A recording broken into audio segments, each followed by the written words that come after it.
If you'd like to purchase Magic Online cards with event tickets while logged in on Magic Online, look at MTGO Academy's selection by trading our official bot, Academy Sellbot.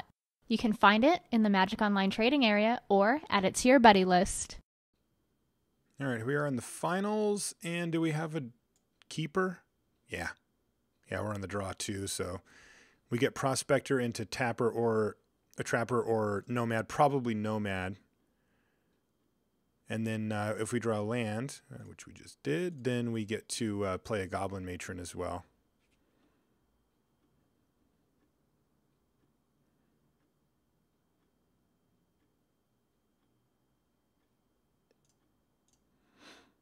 Probably just going to offer a trade for that thing.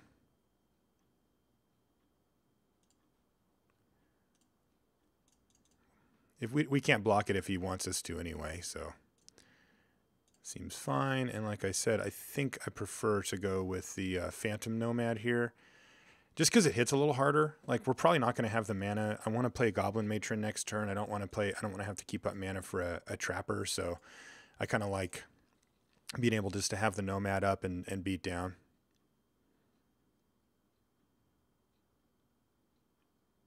Ideally, oh, this is great for us. Generally speaking, like having him use up some of his mana early to make Soltari Emissary essentially unblockable is pretty good for us. Like, it limits what he can do. Ah, touche.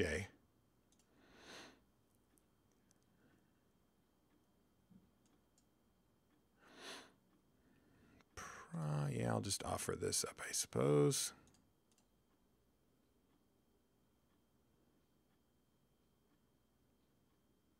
I want to get it down to a 1/1 so that Ringleader can get through. I want to make a trade for a Matron or a Prospector. Or I just want to get in for a couple of damage. I like that. Matron. Getting a Matron.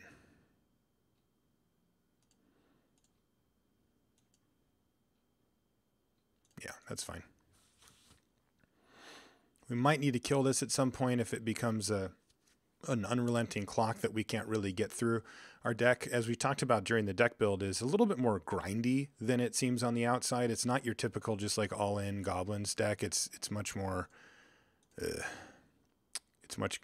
than that. All right, so now the Trapper all of a sudden becomes a big deal. And I might even just chump block here. Doesn't have enough mana to give it not Shadow, so yeah, I'm going to throw a Matron in front. He can kill us in 3 turns with that thing, and he can start giving it Shadow. It's going to take a while to get our Trapper online here, so I think we need to do it.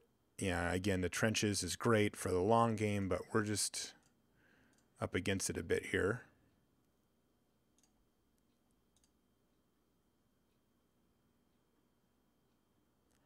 So this thing has to survive and or hang around in order for us to really have success here. This Imperial Armor is going to do some pretty serious work here.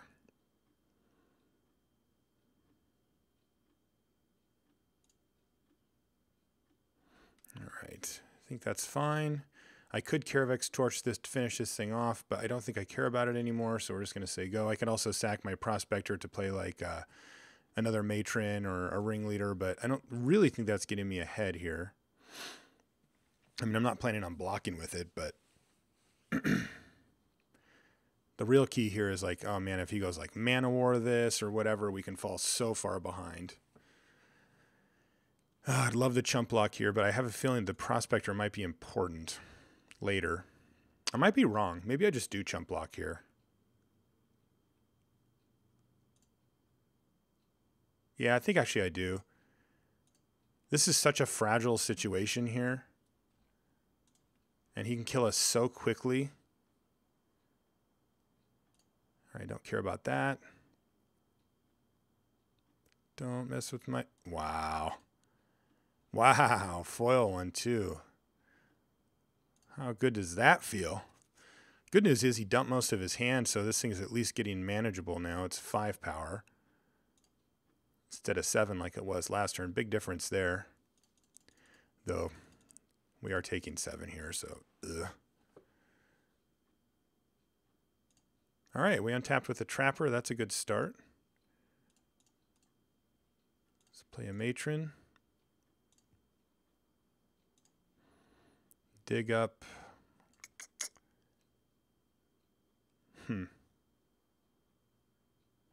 Dig up a matron. We're going to need to get a commando. But even if we drew a land, we realistically can't play it next turn anyway because we need to leave up a white mana to keep this thing in check.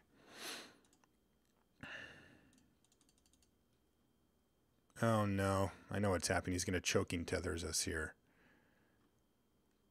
Repel. All right. Yeah, that's just completely game breaking here. This is what I was worried about and why I chump blocked with the Prospector as well. We'd just be dead if we didn't chump block there on those other 2 turns. So here we go. If he plays something from his hand here, we can actually torch the Emissary. And if we draw a land, of course we're not drawing a land. We're drawing the Trapper. I totally forgot. Yeah, this sucks. Yeah, we're just dead.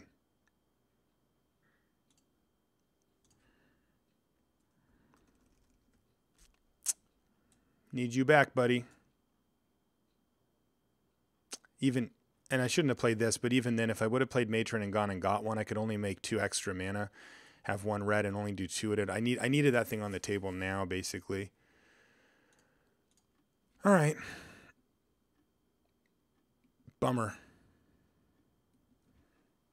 He just has to make this thing unblockable, and we will lose. All right. Well, we know what we want to bring in. Double Spark Sprays in for sure. That's an easy one. That killed his 2 best threats there, so pretty happy about that. We can cut the Battle Screech. It's just being a little clunky. What else do we want to cut here? Kindle, I think we want that, definitely.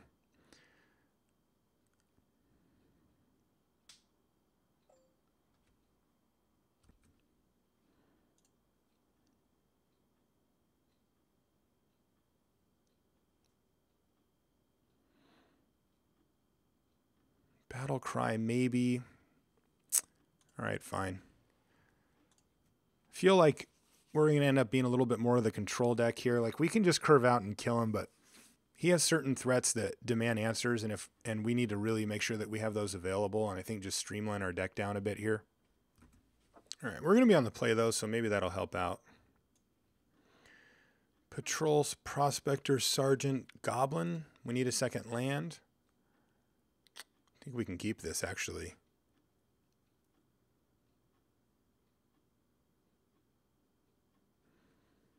If we never draw a second land, then yeah, we're losing. But I think we get to a pretty decent start here. If not, we've got places to put our mana anyway, keeping this thing alive and casting this. And we've got 2 more 2-drops to cast, and then if it happens to be a mountain, we also can Fire Blast if he has a slow start. If it happens to be a plains, then we can play this. So, I mean, all low mana curve stuff, including 2 1-drops, I think we can keep it. All right, he plays basically nothing on turn 1 here, as that's not going to do much. Not for a while, anyway. All right, another 2-drop.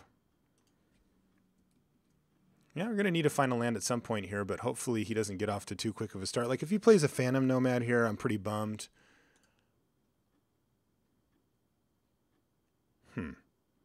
Yep, I'm pretty bummed. Confirmed.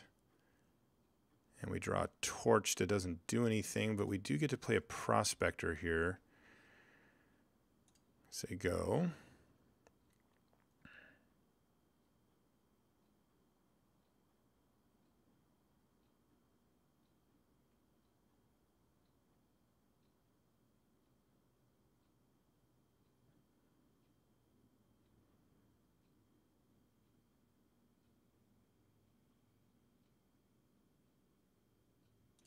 Okay.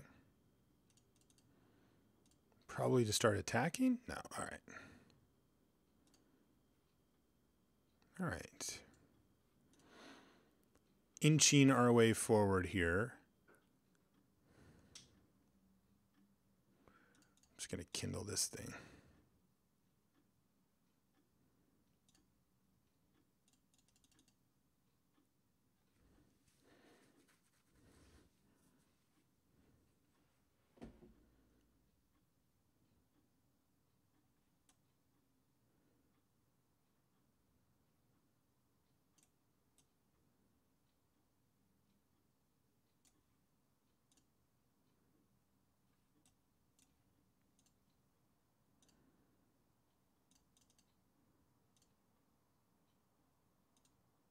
All right, well, I like that we're not getting attacked here at least. That's nice.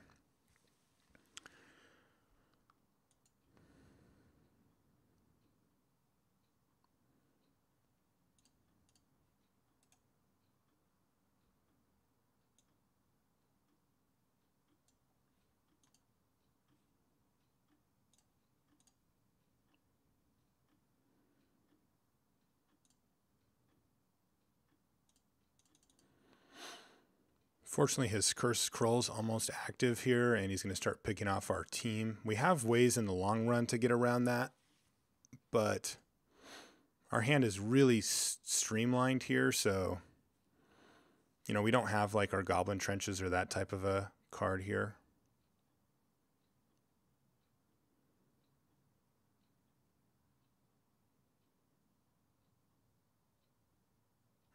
Cute.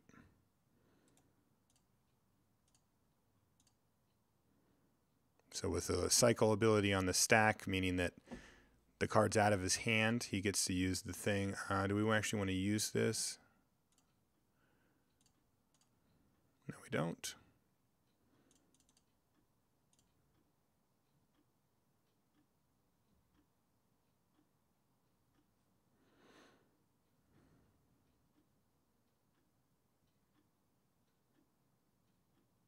He's decided that trading 2 damage for 3 damage is a good thing, and he's going to start doing it. Okay.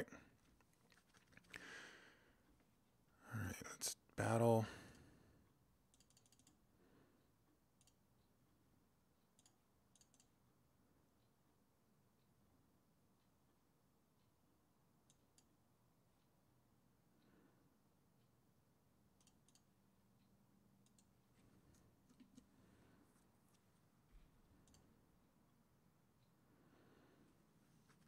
He's got 4 cards in his hand after his draw step, so he's still a little ways off from Curse Scrolling. All right, Archangel, sure.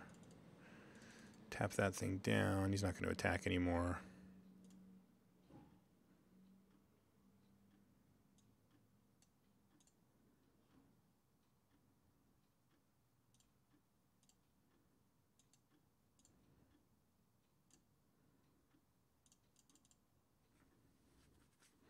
He might just go for it here and just try to 50-50 flip on killing the Trapper.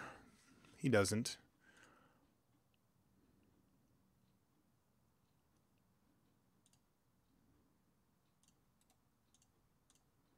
Got to tap down Radiant because it has Vigilance, so he's free rolling the attack anyway. If he wants to attack with this now, then he has to take a bunch of damage on the backswing. Oh, yucky. He's got a 2-drop. Yeah. Now he gets to just kill our Trapper here. I wonder if I should have just Fire Blasted the Radiant there.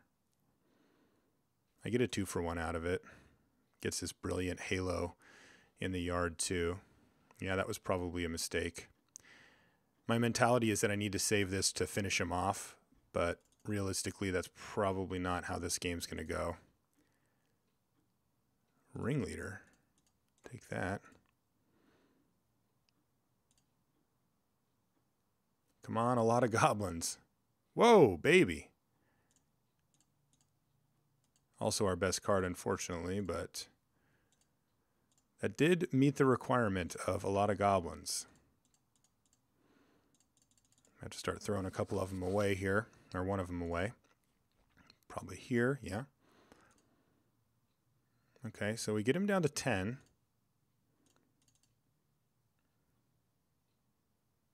We know we've got the Fire Blast. He knows he gets to start Curse Scrolling our... Oh, he's not going to Curse Scroll our board away. I guess he can wait. But he can just start hitting us for 4 in the air and leaving Phantom Nomad back, so this doesn't really improve our situation a ton. What is the deal with these brilliant halos? That card is not good. I mean, it's fine on Phantom Nomad because he gets to keep it around even after the counters go away, but that is just like not amazing.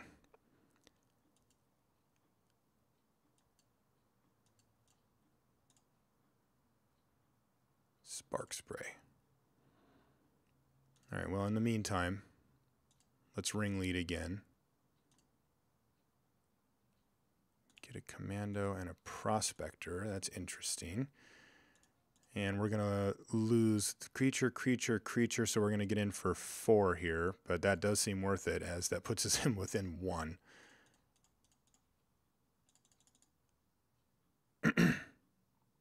Because we can Spark Spray and Fire Blast.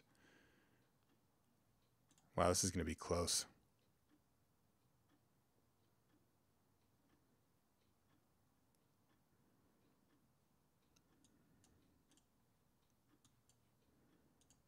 I guess maybe not. He can just Choking Tethers us one time if he wants.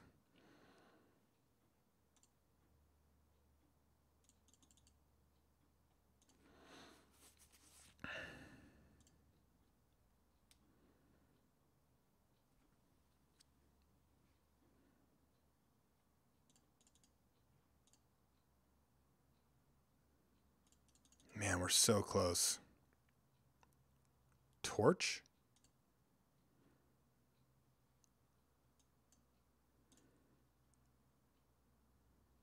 So he kills one, he kills one. We can't really get ahead here, but I guess I can go Matron into 2 1-drops.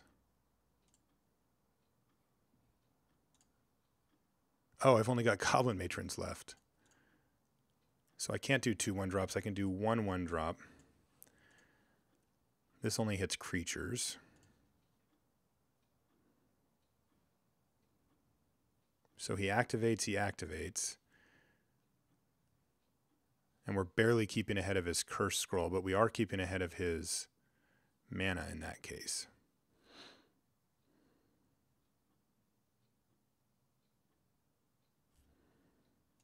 I think it gives us the best chance.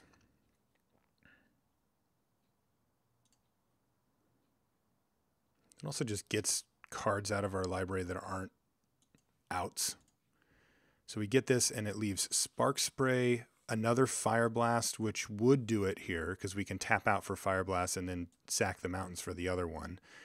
Rights would not do it. Trenches probably is too slow. So we need Spark Spray or Fire Blast to win on the spot. Trenches might get it done.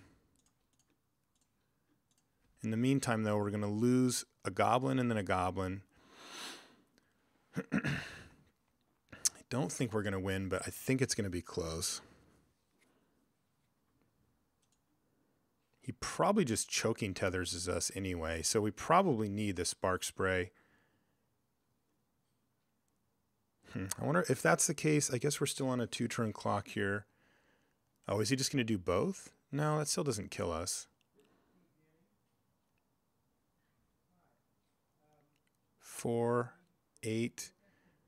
Oh, I see. So he can do that, and now he can tap down our team. And then just kill us. Yeah, okay, so he kills us here. Oh, no, he doesn't kill us here. Let's see. If I Fire Blast this, nothing happens. Yeah, he's going to kill us. Boo. So close, within 1. Yeah, I probably misplayed this. I probably could have Fire Blasted this and Spark Sprayed it to get it out of there, and then maybe that buys us a turn. I mean, I figure Fire Blast is the only way we can reliably get this last point down. But dirtling around with these wasn't really getting us anywhere, and I just didn't see the line of him just outright killing us. Draw a mountain, so... Ah, shoot, that was close. Really, really close. Get him down to 1 there, but not quite enough. So that's how it goes, though. Our deck was quite all in. And actually, you know, I don't think his deck was very good at all. Like, those armors and stuff, or armor's fine, but the other ones are like... I haven't seen people do anything good with those. I don't think he did either. But... they are interesting against my type of deck because they don't, like, I can't really interact once they're on there. Like, he gets them out of burn range. Like, there's definitely an argument that I should have Fire Blasted the Radiant in response just to get it off the table, which seems obvious, but also it really cripples our mana and makes it so that we can't really develop our board in the coming turns, and that might have been enough to just sort of bury us anyway. But super, super close. All right, thanks, guys, for watching. If you want to... send me an email or anything for feedback, lr@lrcast.com. If you want to follow me on Twitter, my name is Marshall_LR. And of course, you can join the clan like you saw for all things Limited resources, lrcast.com is where you want to go. Thanks.